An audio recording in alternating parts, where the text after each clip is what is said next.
Hi, I'm Phil, and this is my channel, Kickin with Phil, and I'd love for you to like, share, and subscribe so you can get that notification bell.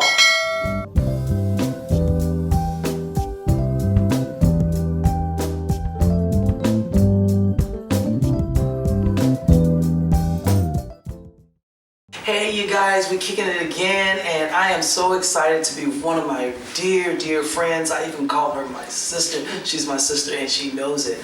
And she's just an incredible poet, writer, and artist. Oh, just so much. I can't wait for you to get to meet her. Ladies and gentlemen, meet my dear friend and sister, Lida Parent Harris. Thank you so much, Phil. Thanks for having me. Oh, wow. Oh, Lida, I just have to say, I think I originally met you at an open mic. Yes. And I don't know, we just became friends, and I would just get to know you and just your heart. And I guess I want to get into your whole story, and but I just want to just say, even I guess before all that, is that it's something about your heart and spirit and your love for people, and I think that's why I'm just so drawn to you, you know, and I just appreciate it. And then we're going to talk about a little bit about this Lyrical Flames, how you're able to bring so many different artists, because as you know, we come from so many different places out here in Los Angeles, and it can be very discouraging sometimes, but you have I guess provided a platform where artists can share their different gifts and things. So tell us a little bit about yourself and how you got started. I know even as early as 10, you started reading. Yes, I loved books at an early age. I loved writing at an early age, and discovered that by my aunt who mentored me, you know, at a very young age to be more persistent about my learning of grammar, about English, and about books, and my love of learning of poetry started at 17, and that's when I started reading and writing poetry and became something of a norm. You know, journaling was something I did and I kept at it, but poetry was something I knew I could do. But when I graduated from high school, I worked as a camp counselor for adult disabilities, and I started my working career as a caregiver and a nurse provider and a nanny for 2 years. You know, so I worked in the field of care, of healthcare, but I always knew writing was something I was going to do later on. At the time, this is before internet, before social media, I didn't know any poets. I didn't know any other poets and that it existed, that actually wanted to do this as a hobby. And I would tell my counselor, this is what I want to do in my life. I want to be a writer. And so the nursing was my field of work, but I continued on the writing as something I would generally turn into as a second career. And when I started working, I started opening up to different people in my community in Woodland Hills, and started going to open mics, started going to coffee shops and meeting people in the area. And I realized the people were just basic people that I met, and they were educators, they were scholars, they were, you know, people who worked in factories, but they met to read poetry together. Wow. And so they opened me up to different places, and I eventually moved to downtown, and I started going to an open mic at the Last Bookstore. Yeah. And I met Hiram Sims, and he's a professor of Community Literature Initiative. And I took my first year in 2013, and I completed my first book in 2015 through World Stage Press. They signed me, and I published my first book, and that came out, and it's been a really fun and exhausting, but also a healing part of my history. And the whole book is dealing before, during, and after a painful loss of my husband, after finding love afterwards. And so the journey is of achieving that and becoming who I am. Wow. And I'm working on my second book right now. Ooh. I'm working on a second book about sometimes it's about quarantine. It's about coming through and finding myself after maybe I thought I maybe had to answer what I was going to do, and things didn't seem like they were progressing, but actually they were getting me closer to where I was supposed to be. And I didn't see that, but I see them as lessons that I took.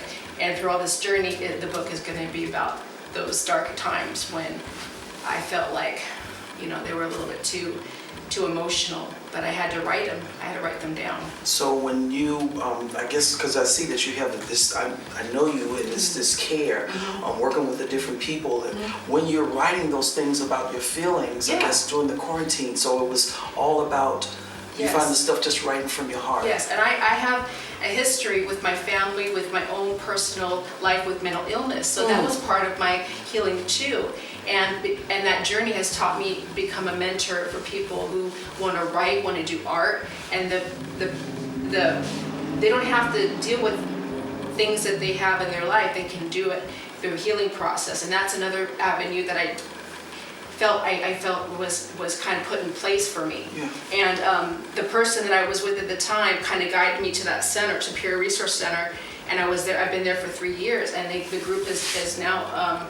We've been consistent since then on Tuesdays. We meet every Tuesday, and we have writing workshops. I give them homework, and I give them, we discuss different poets, the historic poets or local poets that are here in LA.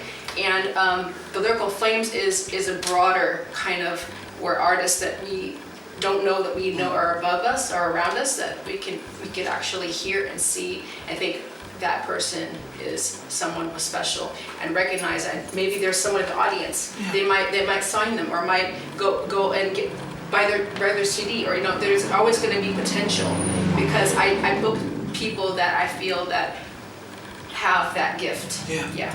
So how did exactly the Lyrical Flames happen? It's just so amazing. I know that I'm pursuing this thing as well, and you allowed me to come out and share. But it was just so moving, especially during certain times. It's just an up and down road that artists go through. And how did that come about that you said, I want to provide a place now? I met you at an open mic, but then you took it another place. Yes. There's one word to describe it, it's content. I want people that have a chance to see somebody step up and appear, and you not know who they are, and they could be an open mic person and they just blow you away. You don't know where this person come from. But I book talent that's going to be there that I've known for many years, musician, artists, who I feel that the audience would really appreciate, really love. So I generalize. I find a location which is pretty easily for people to get to, of LA-based area, and also it's usually free. If there is a cover charge, all the money goes to artists. It goes to pay for to help people. Wow. It's divvied up. I try to do my best to support them. But then, the love and support I get back in return is really wonderful. I've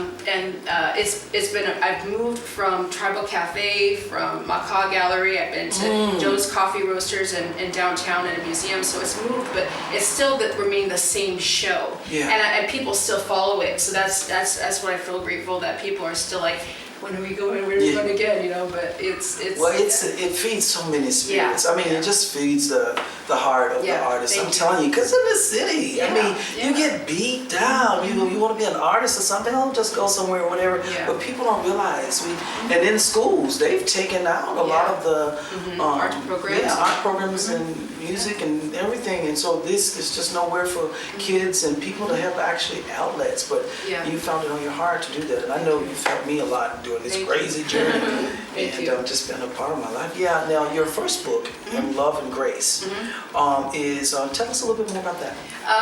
It originated a beginning. A process. My husband, when he was at the time, he was a blues musician in Los Angeles. He performed all over Southern California, Northern California, and I wrote a little bit about his career and about being the wife behind the scenes, carrying the equipment and lighting up the stage and setting it up, the mics and stuff like that. So I was his road dog. I was his driver. I cut his hair. I was like, we had a really good, strong connection. And but he believed in me too. When I went up for a reading or I was going somewhere, he was always there to cheer me on and everything like that. But unfortunately, he didn't live to see me become who I am, but he was able to see the potential and believe in that.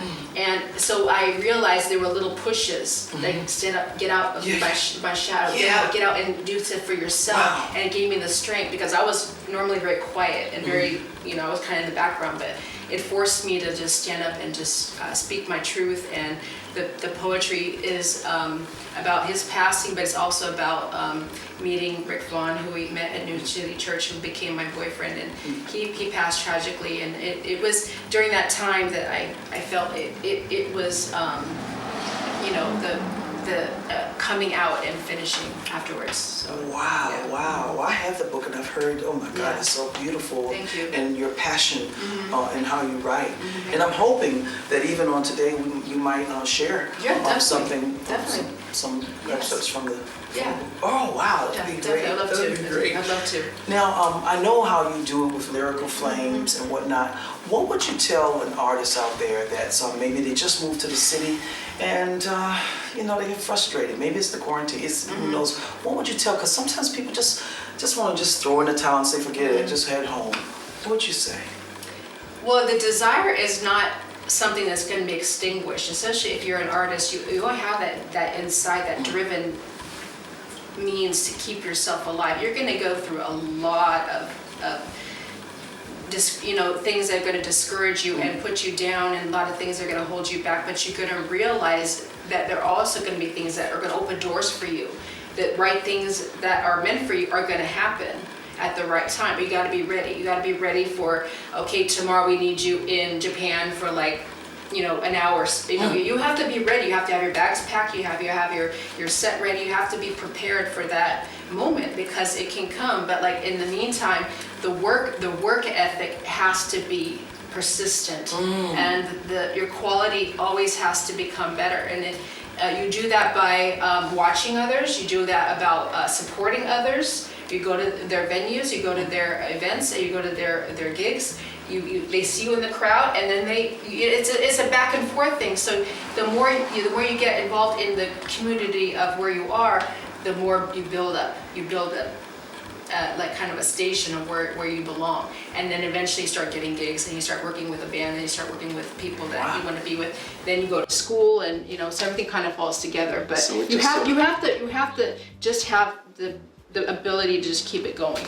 It's not easy, but you got to keep it going. You got to keep it going. Yeah. Oh, yeah. wow. Well, I'm just hoping that I can get you, you know, probably. Yeah. All right. So you guys, we're going to take just a couple break right now. And when we come back, you're going to get to hear some poetry from Lida's book, In Love and Grace. We'll be right back.